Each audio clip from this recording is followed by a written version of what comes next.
নমস্কার বন্ধুরা। প্রথমেই সবাইকে অনেক ধন্যবাদ যারা কালকে আমার কথা শুনে টেলিগ্রামের ওটা ট্রাই করেছে, এবং তাদের থেকে আমি কিছু শুনতে চাই। দু একজন আমায় জিজ্ঞেস করেছে, দাদা এটা হচ্ছে না কেন, বা এটা হয়েছে কেন, বা তাদের থেকে আমি শুনতে চাই যে কারা কারা পেয়েছে কয়েন। আশা করি যারা করতে পেরেছে সবাই কয়েন পেয়েছে, ফ্রি কয়েন। ওইটায় প্রতিদিন একবার করে লগ ইন করা জাস্ট, এবং 1 আগস্ট থেকে 14 আগস্টের মধ্যে ওটা লিস্ট হতে চলেছে, এবং আশা করি $50 কাছাকাছি আমরা পাবো সবাই। এবার যারা করতে পারেনি তাদের উদ্দেশ্যে বলছি, তারা টেলিগ্রামে সেট করে নাও নেমটা, ইউজার নেম সেট করলেই হয়ে যাবে। যাদের টেলিগ্রাম 1 বছরও বয়স বা প্রথম বছরেরও বয়স, তারাও পাচ্ছে কয়েন। যাদের টেলিগ্রাম যত পুরনো তারা তত বেশি কয়েন পাচ্ছে। এবং এই যাদের জানার দরকার আছে, এই চ্যানেলটায় জয়েন করে নেবে, ব্লকচেন ইনসাইড আউট। এখানে প্রচুর এয়ারড্রপস আসে, এবং ফ্রিতে, কোনো পয়সা লাগবে না, সেরকম এয়ারড্রপ এখানে দেওয়া হয়। আমি কভার করি সেগুলো, অনেক গেমও কভার করি, সেগুলো দেখতে পারো। আমার একটা চ্যানেলও আছে, ব্লকচেন ইনসাইড আউট। এই যে এই চ্যানেল, এখানে আমি ভিডিও টিডিও দিয়ে থাকি, কন্টেন্ট, এখানে কন্টেন্ট দেওয়া আছে। তো তারা যদি গেম বা আরো কিছু দেখতে চাও তারা দেখতে পারো। এটা কিন্তু ক্রিপ্টো এবং ব্লকচেন রিলেটেড, স্পোর্টসের ব্যাপার নেই এখানে, ঠিক আছে?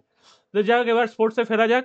স্পোর্টসে হচ্ছে, প্রথম হচ্ছে আজকে ইন্ডিয়া শ্রীলঙ্কার ফাইনাল, সেটা নিয়ে আলোচনা করব প্রথমেই, কারণ সেটা শুরু হবে দুপুর 3টে থেকে, দাঁড়ান, তারপর সবকটা নিয়ে আলোচনা করব আজকে।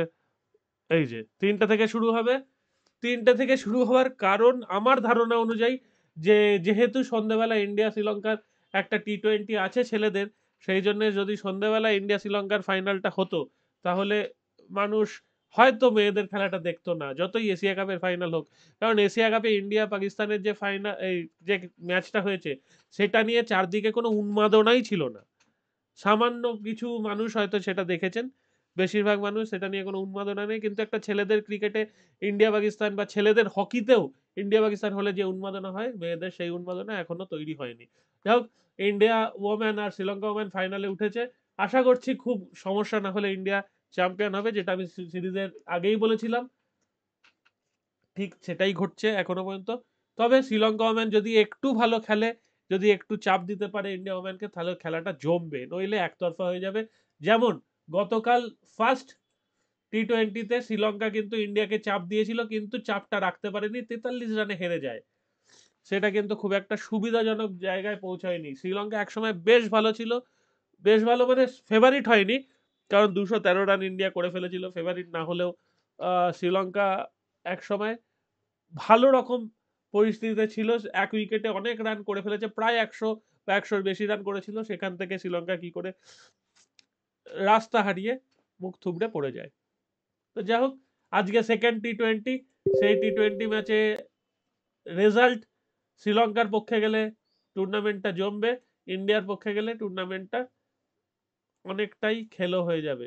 যদিও কটা আছে দেখি,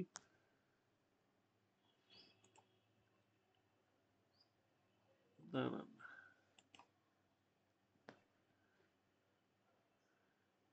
ও, 3টে।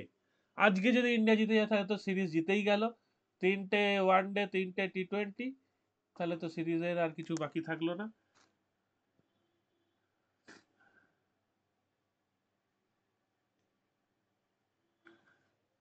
তো সেটা, আজকে শ্রীলঙ্কা জিতলে ভালো, জানি না জিতবে কিনা, জেতার চান্স ওই কালকে যতটা ছিল আজকেও ততটাই। তবে শ্রীলঙ্কা প্রথমে ব্যাট না করলেই ভালো, শ্রীলঙ্কা যদি একদিন চেস করে যেতে ভালো হবে। আচ্ছা, আর একটা ম্যাচ যেটা অবিশ্বাস্যভাবে ইংল্যান্ড ব্যাট করলো, অবিশ্বাস্য। ইংল্যান্ড 33 রান না 44 রানে 5 উইকেট পড়ে গেছিল। সত্যি ইংল্যান্ড বলেই এইরকম একটা পরিস্থিতি তৈরি করেছিল। আমায় কালকে রবিন জিজ্ঞেস করেছিল ইংল্যান্ড 350 করতে পারবে, আমি বলেছিলাম পারতে পারে কিন্তু চান্স কম। আমি সত্যি বিশ্বাস করেছিলাম হয়তো 350 করা ইংল্যান্ডের পক্ষে সম্ভব নয়। 54 রানে 5 উইকেট পড়ে গেছিল, হ্যারি ব্রুকস পর্যন্ত আউট হয়ে গেছিল। সেখান থেকে দেখুন Joe Root, Ben Stokes, Jamie Smith, Chris Woakes এবং অ্যাটকিনসন তেও 21 রান করে ম্যাচটাকে কোথায় তুলে নিয়ে চলে গেছে। জেমি স্মিথের 95টা বিভৎস একটা কাজে লেগে গেছে, কারণ যদি এই 95টার জায়গায় শুধু 5 হতো, 90 রান যদি কম হতো, তাহলেই কিন্তু এখানে এদের রান হতো 286। তার মানে 4 রানের লিড থাকতো, তাহলে কিন্তু খেলাটা ইভেন স্টিভেন থাকতো দুজনকার পক্ষে। এখন কিন্তু ইংল্যান্ডের পক্ষে অনেকটাই বেরিয়ে এসছে। কিন্তু কিন্তু কিন্তু ওয়েস্ট ইন্ডিজ, ওয়েস্ট ইন্ডিজ কিন্তু যা খুশি করতে পারে। ওয়েস্ট ইন্ডিজ মনে হচ্ছে যেন ঠিক আছে হেরে গেছে, আর কোনো চাপ নেই এই খেলাটায়। আমার মনে হচ্ছে এই খেলাটা এখনো অনেক কিছু আছে, হয়তো ইংল্যান্ড শেষ পর্যন্ত জিতবে, কিন্তু ওয়েস্ট ইন্ডিজ হয়তো একবার ইংল্যান্ডকে চাপ দিতে পারে। এই 2 নম্বর উইকেট বা 3 নম্বর উইকেটে যদি একটা বড় পার্টনারশিপ 100-150 পার্টনারশিপ হয়, যেটা হয়েছিল জসুয়া ডিসিলভা এবং জেসন হন্ডালের সঙ্গে ফার্স্ট ইনিংসে, আপনাদের হয়তো মনে থাকবে 5 উইকেট পড়ে গেছিল খুব অল্প রানে, 115 রানে 115 রানে 5 উইকেট পড়ে গেছিল। সেখান থেকে 224, 109 রানের একটা পার্টনারশিপ হয়ে গেছিল জসুয়া ডিসিলভা এবং হোল্ডারের সঙ্গে। হোল্ডার কিন্তু ওখানে 59 করেছিল, জসুয়া ডিসিলভা 49 করেছিল।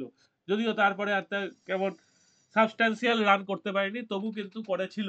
তো যদি এইবারেও একটা 100-150 পার্টনারশিপ হয়ে যায় এই 2 নম্বর উইকেট বা 3 নম্বর উইকেটে, তাহলে কিন্তু ইংল্যান্ডকে একটু হলেও চাপে ফেলা যাবে। এবার দেখা যাক কি হয় না হয়। আর একটা ম্যাচ নিয়ে আলোচনা করতে আমার খুব ইচ্ছা করছে, সেটা হচ্ছে জিম্বাবুয়ে ভার্সেস আয়ারল্যান্ড। আয়ারল্যান্ড কিন্তু হেরে যায়নি, আমি এখানেও বলে রাখছি, আয়ারল্যান্ড হেরে যায়নি। আয়ারল্যান্ড এই ম্যাচটা জিতে যেতে পারে। ঠিক আছে, আমার ধারণা এই ম্যাচটা আয়ারল্যান্ড জিতে যেতে পারে। এবার দেখা যাক কি হয় না হয়। আচ্ছা, মেন্স 100 যারা খেলা দেখছেন তারা জানেন আমি কালকে একটুও দেখতে পাইনি মেন্স 100, ওমেন্স 100ও দেখতে পাইনি, আজকেও দেখতে পারবো না, কারণ 7:30 থেকে ইন্ডিয়ার খেলা বাদ দিয়ে নিশ্চয়ই এই খেলাটা কেউ দেখবেন না, এটা আমার মনে হয়। তো সেটাই। কানাডা টি-20 অনেকে দেখছেন, আমায় জানান কেমন লাগছে কানাডা টি-20। আশা করি ভালোই হচ্ছে কানাডা টি-20, কারণ কালকে 110 করেছিল বিআরডব্লিউ, আর টন যেটা 111 করে দিয়েছিল 2 উইকেটের বিনিময়ে। ঠিক আছে, তো এইভাবেই খেলাগুলো চলুক এবং আপনাদের জানান কেমন লাগছে না লাগছে, প্রেডিকশন ঠিকঠাক যাচ্ছে কি যাচ্ছে না।